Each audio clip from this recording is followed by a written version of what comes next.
wabarakatuh. Hello everyone, welcome back to my channel. Nah, pada video kali ini saya akan membahas mengenai networking models. Dan kita masih di Mikrotik MTCNA ya teman-teman. Langsung saja di sini saya akan membacakan apa yang nantinya akan saya bahas. Yang pertama itu ada konsep, yang kedua itu ada TCP IP models, ketiga encapsulation dan decapsulation, name of TCP or IP message. Kemudian yang terakhir itu ada OSI layers model. Langsung saja kita ke konsepnya. Nah, konsepnya itu berarti jaringan komputer mengacu pada perangkat komputasi yang saling terhubung serta dapat bertukar data dan berbagai sumber daya satu sama lain. Nah, untuk terjalinnya proses bertukar data tersebut diperlukannya aturan yang mendefinisikan bagaimana kumpulan komputer agar bisa saling komunikasi.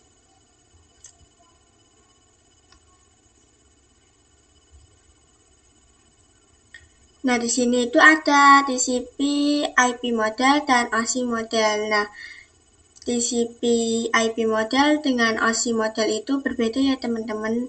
Nah, untuk TCP itu disebut dengan networking models. Jadi bagaimana setiap vendor dapat saling berkomunikasi dengan open standard networking models yang tersedia.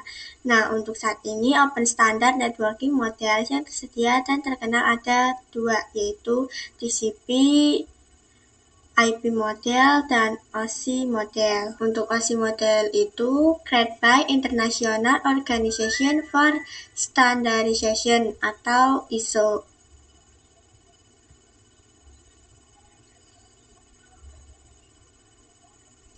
Before open network model exists, each vendor created their own network model. On 1974, IBM created System Architecture Network (SNA). Other vendors also create their own networking model. Nah, jadi artinya setiap vendor itu membuat model jaringan sendiri. Dan pada tahun 1974, IBM itu menciptakan sistem network arsitektur atau SNA. Kemudian vendor lain juga membuat model mereka sendiri. Tidak saling kompatibel. Kemudian ini after open networking model exist, all vendors use network model, which is TCP or IP. Each vendor use some networking model, then can communication each other. Nah, artinya itu semua vendor mulai menggunakan model jaringan yang sama, yaitu TCP atau IP. Nah, karena memakai model yang sama, maka semua perangkat dari berbagai vendor bisa saling terhubung dan berkomunikasi. Nah, di sini teman-teman bisa lihat ada gambar ya teman-teman. Nah, tiga ini terhubung dalam satu model, yaitu TCP atau IP. Maka dari itu ketika vendor ini akan dapat melakukan komunikasi satu sama lain. Kemudian kita lanjut, masih sama yaitu TCP atau IP model. Nah, TCP atau IP model merupakan jenis networking model yang saat ini common digunakan. Jadi, TCP atau IP itu mendefinisikan suatu protokol agar antar komputer, utamanya yang berbeda network, itu bisa saling komunikasi. Nah, untuk membantu dalam memahami setiap networking model itu dipecah menjadi bagian-bagian kecil yang disebut sebagai layer. Nah, secara dokumentasi TCP atau IP model terdiri dari 4 layer. Nah, 4 layer itu merupakan yang pertama itu ada application, yang kedua itu ada transport, internal, dan yang terakhir itu ada network access. Kemudian TCP or IP model lebih mudah untuk dibagi menjadi 5 layer. Nah, 5 layer tersebut itu merupakan application, transport, network, data link, dan physical.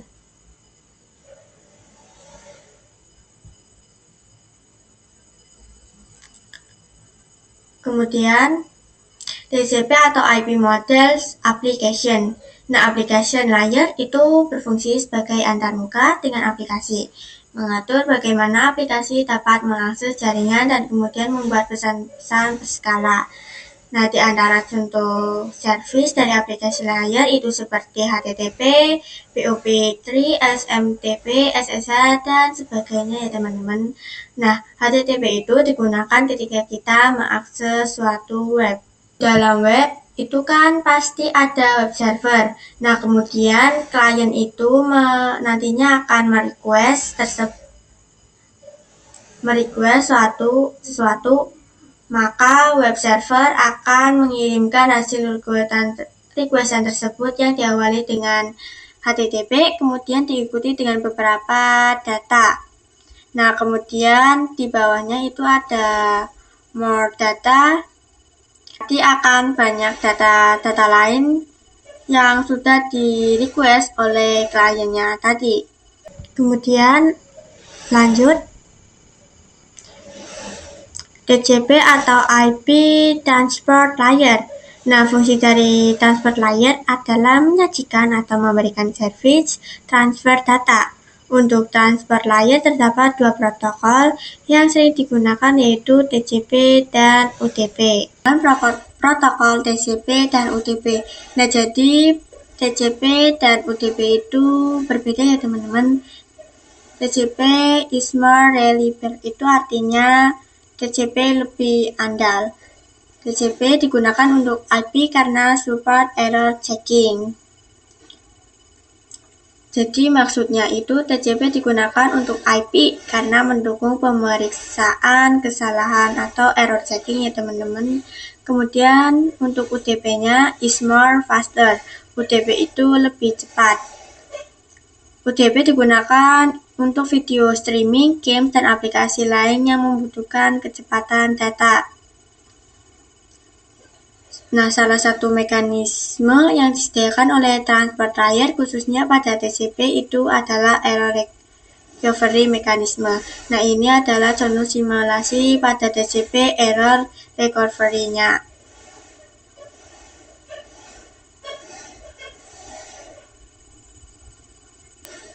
Kemudian TCP atau IP pada network layer-nya.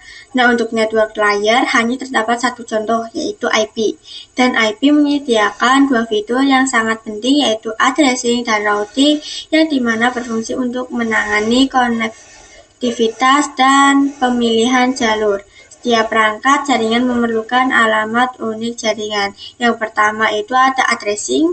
Nah, jadi kalau yang addressing itu bawa IP address itu sendiri, yaitu memberikan nama pada perangkat di jaringan komputer. Nah, contohnya itu komputer 1, IP-nya itu adalah 192.168.1.1. Nah, pada komputer 2 juga memiliki IP, tapi IP-nya itu berbeda. Di sini contoh IP-nya yaitu 192.168.1.2. Nah, routing adalah salah satu fitur yang disediakan pada IP di bagian network layer yang bekerja layaknya kantor pos, mencari rute tercepat untuk sampai tujuan. Nah, jadi contohnya, jika komputer 1 ingin komunikasi dengan komputer 2 dan ingin mengirim data ke IP dari komputer 2. Nah, jadi seperti itu untuk pembahasan network layer-nya. Kemudian kita lanjut ke masih berada di network layer ya teman-teman. Nah, IP itu singkatan dari Internet Protocol.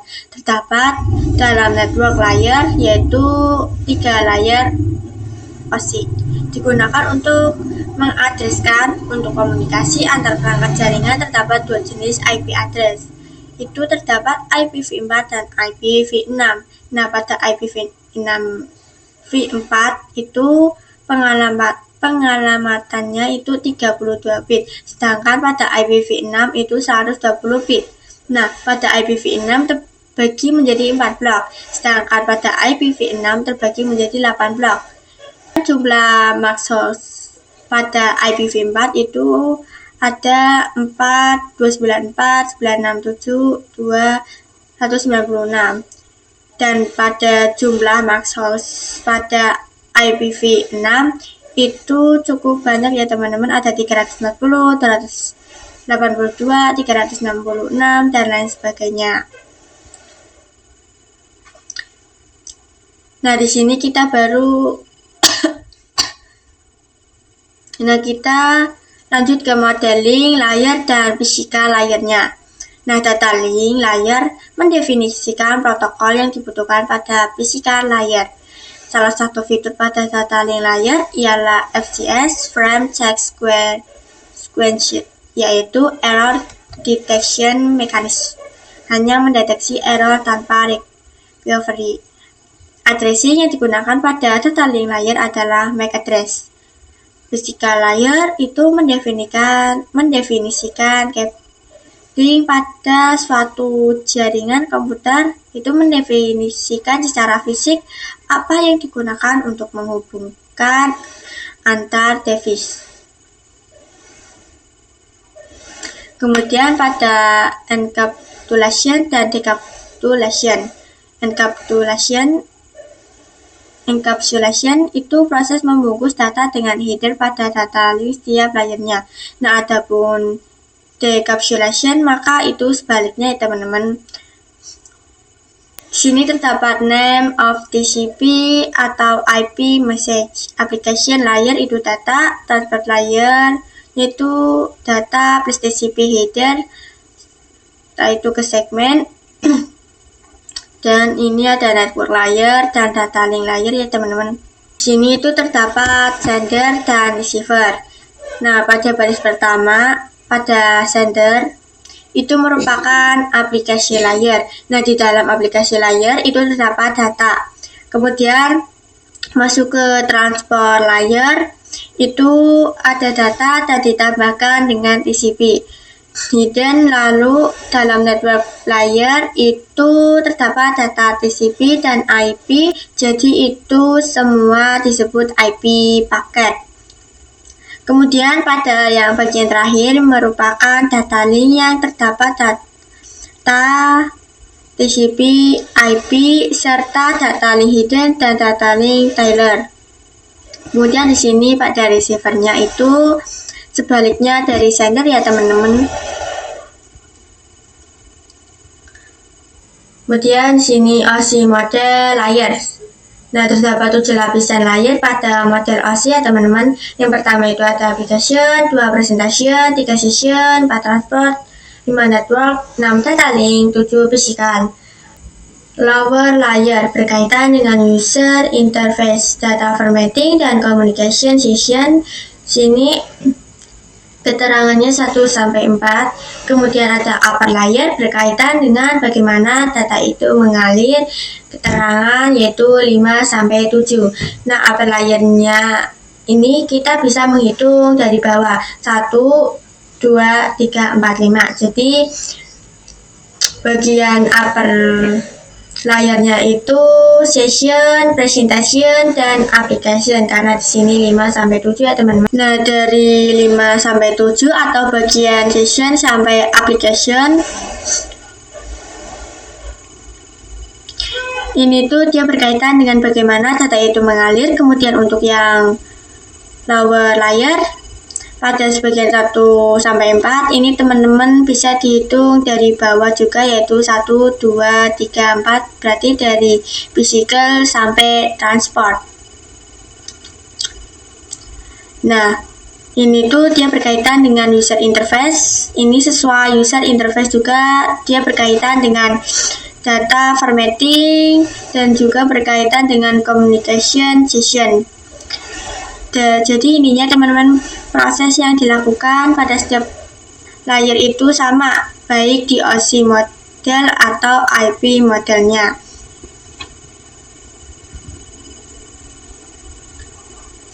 Nah, jadi cukup sampai di sini pada pembahasan bab yang ketiga. Terima kasih sudah tonton sampai akhir. Saya akhiri. Wassalamualaikum warahmatullahi wabarakatuh.